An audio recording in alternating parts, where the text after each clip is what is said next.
Seguimos entonces con este programa Sembrar Valores y Euge tuvo que dejarnos y Mili ocupa su lugar. Gracias, Mili, por venir. No, también. Por favor, hola a todos, ¿cómo están? Un placer, ahora sí vieron a todo el equipo. Hoy estamos todo el equipo de Sembrar Valores. Siempre. Y nos acompaña Gabriela Mango. ¿Cómo Muchísimas les va? gracias. Buenas tardes. Muchas gracias por venir al piso. Gracias a ustedes por la invitación. Siempre suma muchísimo y con Gabriela nos vamos a zambullir en el temón. En el tema De ESI. Esperemos que con salvavidas entonces. Sexual integral, ahí vamos. No, hay que zambullirse en este tema. Uno le da como una cosita, ¿no? Una fiaquita, pero hay que. Sí. Una vez que nos zambullimos es tan enriquecedor. Así es, así es. Gracias, Gabriela. Es asesora técnica del Instituto para el Matrimonio y la Familia de la UCA, la Universidad Católica Argentina, y también docente de la UCA, ¿no? Sí, de la universidad. A ver, Gabriela, arrancar ¿por con dónde una empezamos? Te iba a decir, porque vamos, Mili. hay muchas noticias, hay mucho de todo. Últimamente justo hay que estuvo encontrar el el camino correcto para saber justamente cuál es el propósito o cuál es el fundamento de la ESI. Explícanos un poquito, a ver, Sí. para que nos pongamos todos en sintonía, porque justamente hay tanto.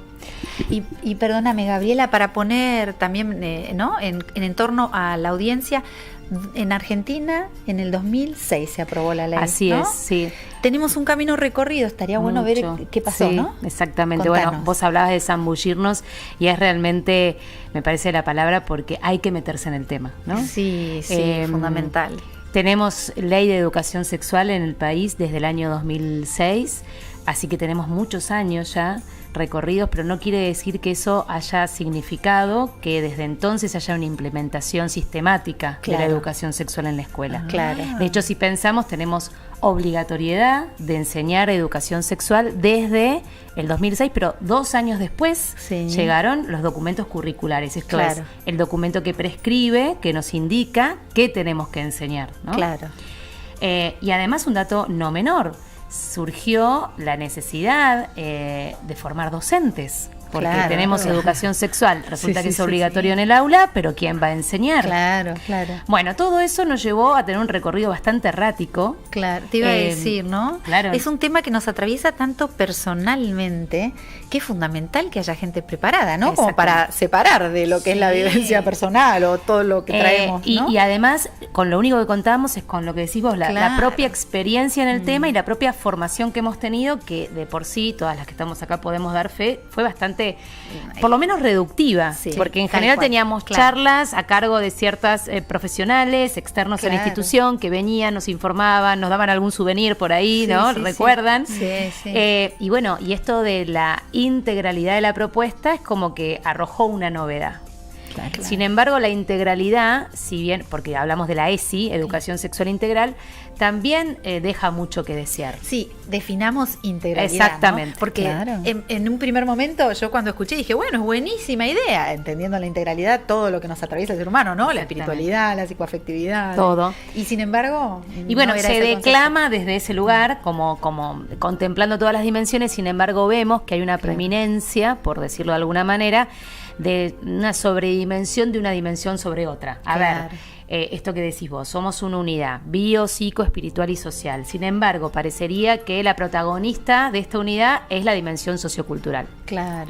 Y desde ahí se asume un enfoque que podríamos llamarlo socioculturalista, enfoque también, digamos, hoy comúnmente llamado enfoque de género, que linda muchas veces con lo ideológico, que definitivamente desoye las otras dimensiones. Y yo pongo preeminencia y pongo el foco solo allí. Claro, ¿dónde quedaron los valores? ¿Dónde quedaron los queda principios? la dimensión psicoafectiva? ¿Dónde queda la dimensión espiritual? ¿Dónde queda la dimensión o sea, solo lo sociocultural y definirnos como fruto de la construcción cultural es definitivamente muy reductivo cuando hablamos de la persona. Sí, no es que no es importante, pero es solo es un factor aspecto a tener en cuenta, claro. El problema con poner el acento solo en un aspecto es todo lo que se deja de decir. Claro. Porque si yo solo miro desde una lente, dejo fuera todo el otro crisol, ¿no? Sí, hay sesgo. Inevitablemente termina ahí habiendo vamos. sesgo, Ahí ¿no? vamos. Y ahí es donde se problema. Bueno, vos nos decías que hubo avances como erráticos, ¿no? En la práctica en estos años. En parte porque esto genera una toma de conciencia por parte de las instituciones. piensen que ahora es obligatorio y hay, por ejemplo, las instituciones católicas que se hacen la pregunta. Claro.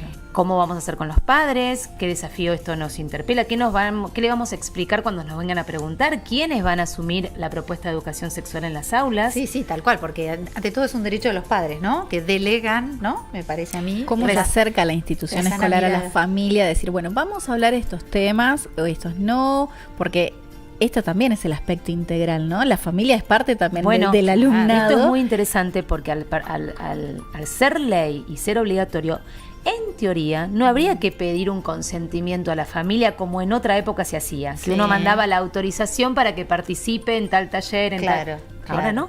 Claro. Entonces, ¿hasta dónde hay avanzar hacia un derecho que yo tengo la obligación como institución por el principio de subsidiariedad de no boicotear, de no avasallar, de no violentar, de darle la primacía a la familia? Bueno, esto generó una necesidad de acuerdos que no en todos los casos fue bien logrado. No, de hecho, bueno, para quienes nos ven y no son de Argentina, hasta hace poco, de hecho sigue haciendo ruido, un texto puntual que se transmitía dentro de lo que era el programa de la provincia de Buenos Aires, que era, que levantó ruido y polémica en todos los sectores, no en el catolicismo ya. Sí. Que siempre digo que es bueno, porque si no, siempre a los cristianos, ¿viste? Nos decían que éramos los locos, que hacíamos ruido con estos temas, y no, esto fue tan ruidoso, el contenido del material, que claro, levantó alertas en todos lados. Es que lo que es reductivo no es saludable, y lo que no es saludable para un credo solamente. Claramente. No es saludable para el ser humano, ¿no? En esta visión integral. Y en esto de cuidar a la persona y verdaderamente buscar su promoción, nos hace ruido cuando de repente hay un enfoque muy marcado, hay propuestas que inclusive atentan contra los mismos intereses genuinos de los que reciben esta educación, que son los chicos, porque por ahí se llega antes en ciertos temas, ni hablar, que es verdaderamente un atropello. Te iba a preguntar eso, está como delimitado, ¿no? El contenido de determinada cantidad, o sea, de determinada edad, porque también va acorde a su maduración, ¿no? Es una pregunta que uno diría, bueno, debiera estarlo, ¿no? Debiera cuidarse claramente que eso esté. Y si bien hay una prescripción, o sea, el último documento curricular es del año 2018, a nivel nación. Sí. A nivel nación, pues después cada jurisdicción hace su propia apropiación de eso. Sin embargo, llama la atención, y nosotros desde el instituto invitamos a la reflexión a los docentes muchas veces, que por ejemplo en el nivel primario, no nos olvidemos que tenemos, según jurisdicción, nivel primario termina los chicos con 11, 12 años. Sí. Y tenemos como contenidos obligatorios para el nivel que propone nuestra normativa, enfermedades o infecciones de transmisión sexual y métodos anticonceptivos. Que vos me dirás, bueno, por supuesto que hay que hablar, sin ninguna duda. Ahora, cuando vamos a lo madurativo, cuando vamos a preguntarnos en el aula de carne y hueso cuáles son los intereses genuinos de los chicos a esas edades, definitivamente son preguntas que entran como coladas por la ventana. Porque el interés propio a esas edades pasa por los propios cambios, qué me está pasando, la mirada comparativa con el otro, ¿es normal o no? ¿Cuándo me va a pasar?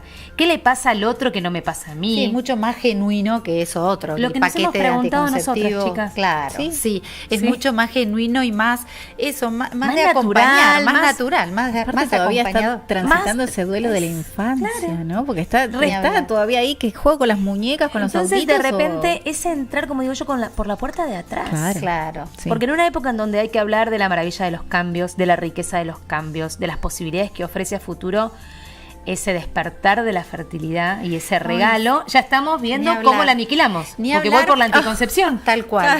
Y es esta cuestión del cambio de mirada, una mirada negativa sobre algo que en realidad es positivo por donde lo mires. O sea, ¿no? Es eso, es un cambio de mirada, porque estás tratando de limitar o de... Se transmite eso, esto es algo a controlar, esto es algo que no está bueno, y es mentira. Además, hacete esta pregunta. Si vos ya sabés que sobre el final de la edad del secundario, por ejemplo, los chicos van naturalmente, no sé si natural, me corrijo, van a tender a tener una tendencia a asociar por ahí la sexualidad con el placer, sin otro aditivo en el medio, porque hay toda una cultura ¿no? que fogonea en relación a este mensaje. ¿Cuándo vamos a vincular la sexualidad, la vida y el amor si no es en esas edades? Me refiero cuando empiezan nuestros cambios, cuando empiezan a descubrirse en todo el potencial y toda la riqueza que tiene la expresión de la sexualidad femenina y masculina. O sea, ese mensaje, ¿cuándo llega? Sí, no va a llegar. O sea, o va a llegar ensayo error, con muchas marcas a nivel personal en las vidas de cada uno. O como algo de otra época. Sí, como si la realidad y la vinculación entre la vida y la sexualidad y el amor fuera de modé. Y yo te escucho, sí, y te escucho, Gabriela, y siempre digo que soy mamá de 3 varones y una mujer. Y me parecía siempre poderoso que todos, que se sepa cómo el cuerpo de la mujer está pensado para la reproducción. Claro. Y es sano eso, porque la salud de la mujer tiene mucho que ver con eso, porque nos atraviesa hormonalmente, en todo sentido. Y es tan enriquecedor que se conozca eso, que se sepa desde ahí, porque el cuidado surge naturalmente. Exactamente. ¿No? Me parece que no tiene, es tan obvio cuando conocemos el mecanismo de la valoración de la fertilidad como riqueza, esto de que nadie ama lo que no conoce. Claro. Si yo no conozco mi cuerpo, la riqueza, cómo se expresa en el caso de la mujer la fertilidad, la maravilla de la fertilidad. Claro. Porque aparte cuando uno lo conoce no puede más que maravillarse frente a eso. Maravillarse y querer cuidar, porque te das cuenta que es omnipresente, que todo tu cuerpo está bañado con eso. Entonces, si querés salud, si te querés conocer como mujer, totalmente. Claro. ¿Sí? Y al varón si quiere también conocer a su compañera, ¿no? Porque tiene que ver con esa dinámica de la complementariedad, no es algo privativo de...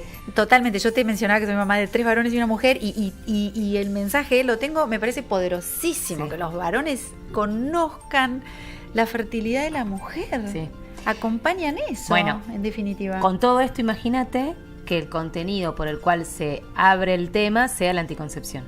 ¿Se entiende? No. Sí, ni hablar. Entonces, es muy limitante. Digo porque a veces cuando uno hace estos juicios de valor parecería que nos oponemos a la educación sexual, o en este caso nos oponemos a que se hable de anticoncepción en la escuela. No. Claro, no, total. Pero el tema es cuándo y cómo, qué vamos a salir a decir. Claro, ¿no? ¿Y qué le interesa? Creo que la pregunta más auténtica es, ¿qué le interesa a un chico de estas edades? Claro. ¿Qué le preocupa? Esto que vos planteabas con el tema de que no hace falta por ley hasta como incluir a la familia o la opinión de la familia o el apoyo, ¿no? Que es fundamental para una institución educativa, el apoyo de los padres. O sea, es un trabajo en equipo los padres y la escuela para toda la educación, pero en esa fundamentalmente. Entonces quedan ahí como desdibujado esto de no saber yo qué decido con mi hijo.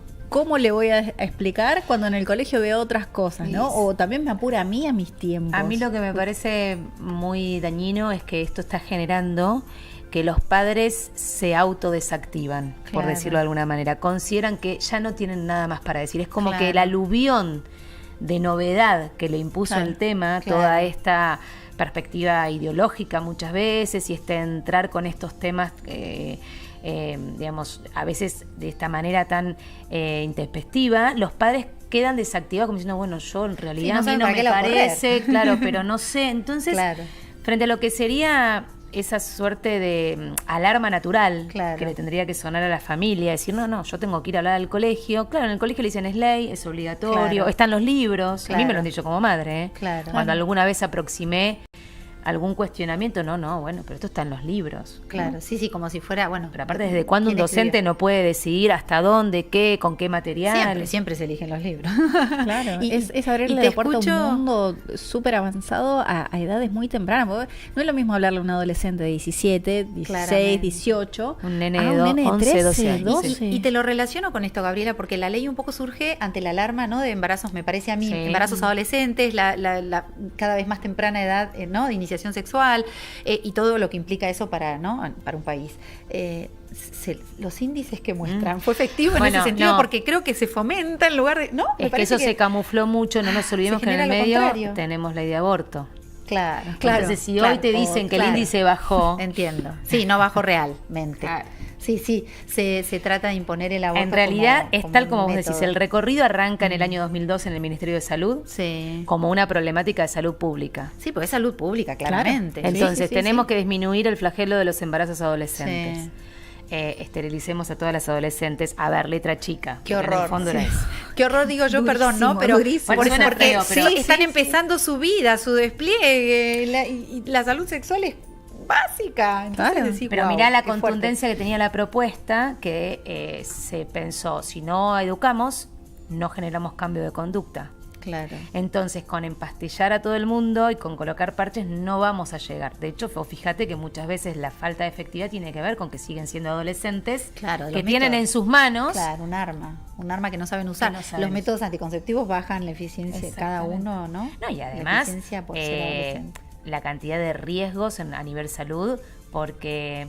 al de repente sentirme protegido porque tengo un parche o porque tomo pastillas, bueno, el nivel de promiscuidad también se incrementa, el cambio de pareja. Las enfermedades de transmisión sexual brillan por su ausencia, ¿no? Como no existen.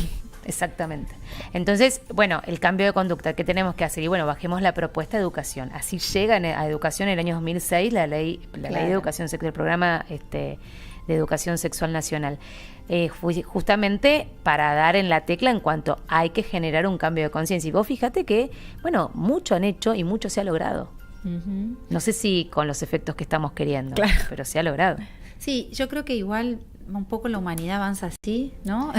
acierto error y recalcula, y bueno, en el medio pasa lo que pasa, pero pensar esto, ¿no? De una mirada esperanzadora que... Bueno, eso creo que es lo que nos tiene que movilizar para seguir sumando en el aula, ¿no? Porque esto está instalado, responde a una agenda inclusive que excede los límites de nuestro país, que responde a una agenda internacional. Eso es importante, ¿no? Que lo menciones, sí. Hay otros entonces, creo que la contrapartida, creo que la manera de contrarrestar es con una propuesta que apunte a la promoción, que apunte al despliegue. Y si vos me preguntás cuál debiera ser esa meta, yo creo que hoy hay que anidar, que no es que no está, pero hay que desempolvar, si se quiere, el deseo, porque está bastante oculto, de que nuestros jóvenes quieran formar familias. Claro, ¿no? claro. Tiene poca prensa la familia. Por eso digo que hay que desempolvar el deseo anidado en el corazón del hombre. Tiene poca prensa. Ay, qué fuerte lo que decís, Gabriela, porque...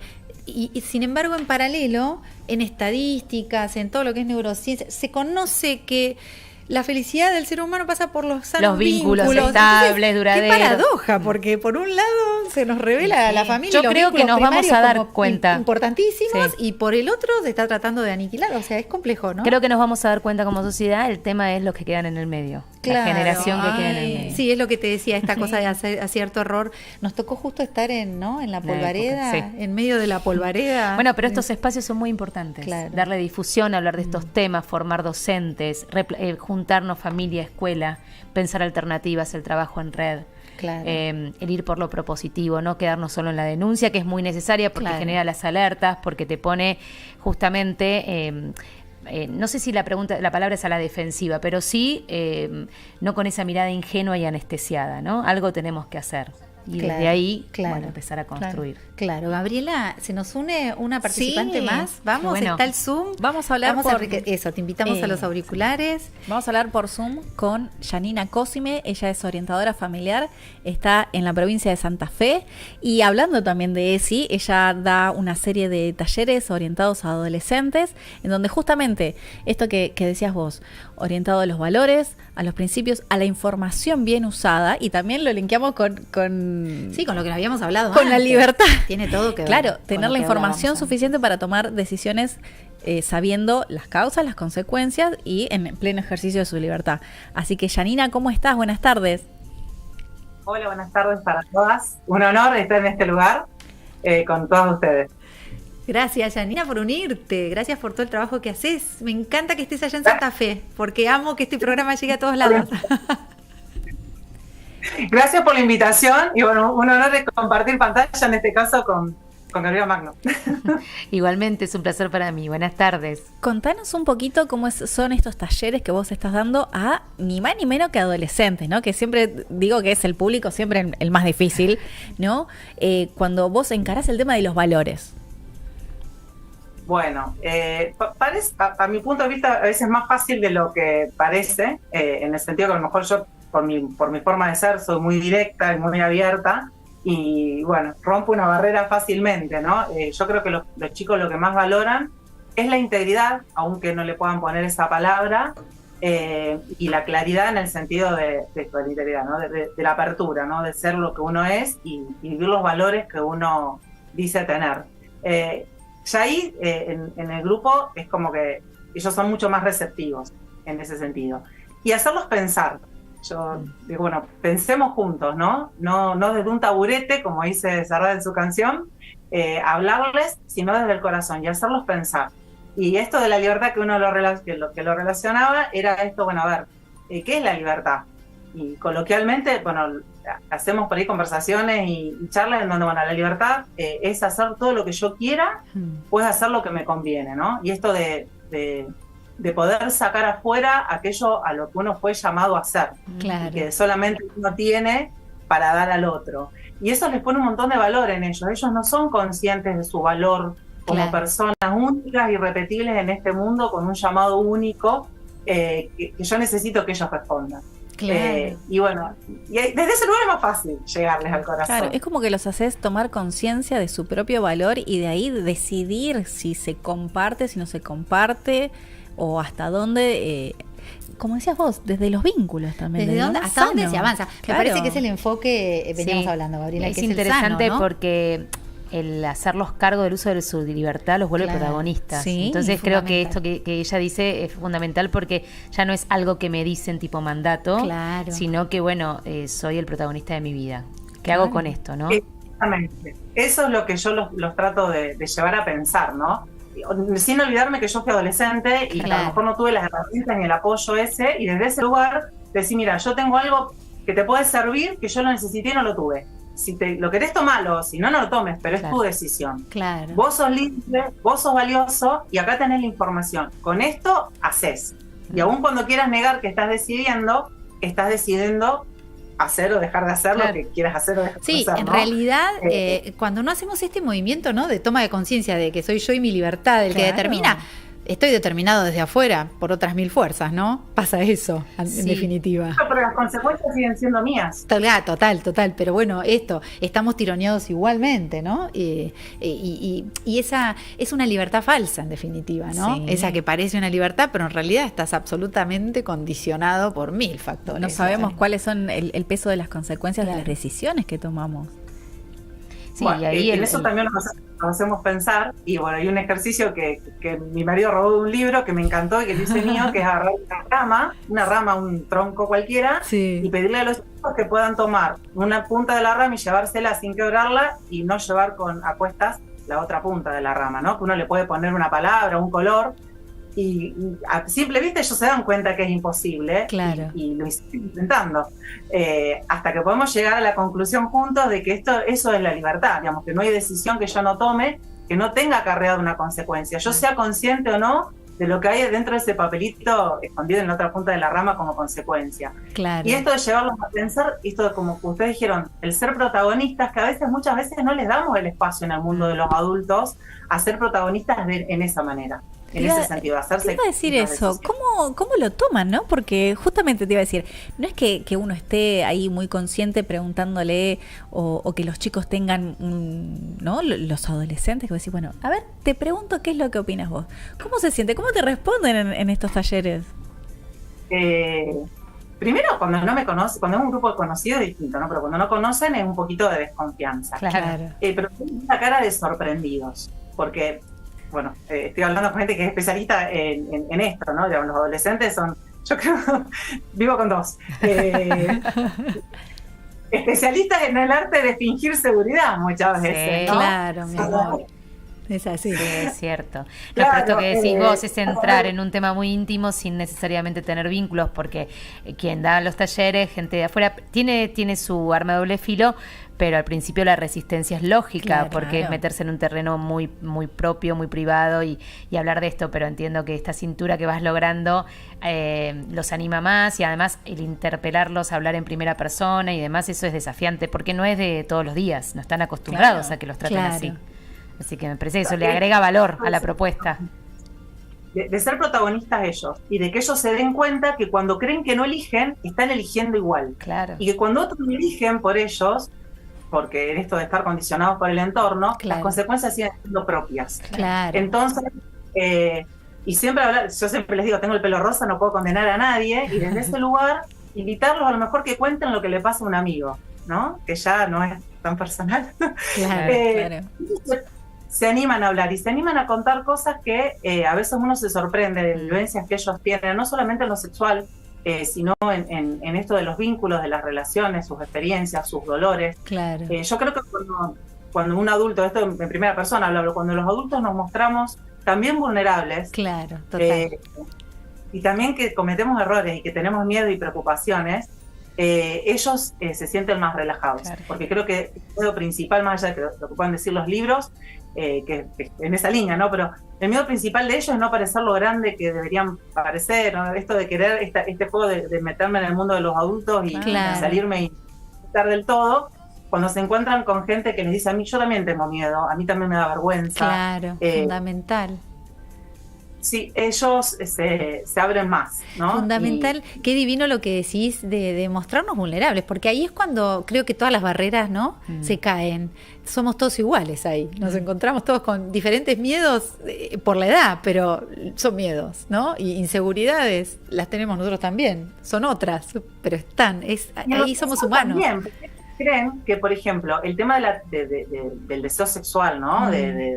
Que las hormonas se les disparan y les gusta a alguien y parece que no tienen control de su cuerpo, les pasa solo a ellos. Claro, mi amor. Es que como adultos también tenemos deseo sexual y que también tenemos luchas, porque yo estoy casada y no porque sea adulta puedo tener relaciones sexuales con quien quiera.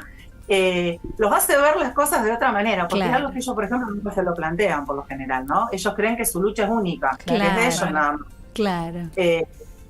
Y plantearles este tipo de situaciones, esto de pensar juntos, miran y se miran y se ríen entre ellos y empiezan a ver charlas, ¿no? Por ejemplo, ejemplos. A ver, ¿por qué una persona casada podría tener dificultades tener que abstenerse de tener relaciones sexuales? Porque eso le parece que una pregunta que hacen es ¿por qué si mi cuerpo está preparado para tener placer, no puedo tener relaciones sexuales para tenerlo, ¿no? Claro. Y acá va la cuestión en nuestro caso, de creer que la relación sexual está guardada específicamente para una vez que uno se ha casado, para el matrimonio. Claro. Y hacerles pensar que una mujer cuando tuvo un bebé tiene que tener un tiempo de que no puede tener relaciones sexuales y que habilitar el placer como causa de tener relación sexual con cualquiera habilitaría al marido a tener relaciones sexuales con otra persona. Claro. Entonces miran y nunca lo pensaron. Claro. Y un poco de la integralidad que veníamos hablando, ¿no? De ver los otros aspectos. Sí. Claro, las consecuencias de las decisiones y las formas de pensar, ¿no? Digo, bueno, un pensamiento, una idea, cómo se proyecta a lo largo de la vida o en otras esferas, en otras circunstancias. Y bueno, y empiezan, ¿no? A hablar, pero está mal. Y bueno, entonces como también en una situación y en otra uno puede ser permisivo, y se genera este diálogo. Claro, muy poderoso, porque deja de ser mandato y pasa a ser algo que evidente desde adentro. Sí. Claro, ¿no? Ya no es impuesto de afuera, sino que ellos lo eligen libremente. Ay, qué poderoso, seguiría charlando, se nos va el programa, Tenemos un tiempo. Quédate, tenemos unos mensajitos, los compartimos juntas. Tuve una experiencia negativa en el colegio que mando a mis hijos y no me dieron bolilla. ¿Qué opción me queda como madre? A ver. Totalmente. Tenemos un minuto, no sé si la podemos responder.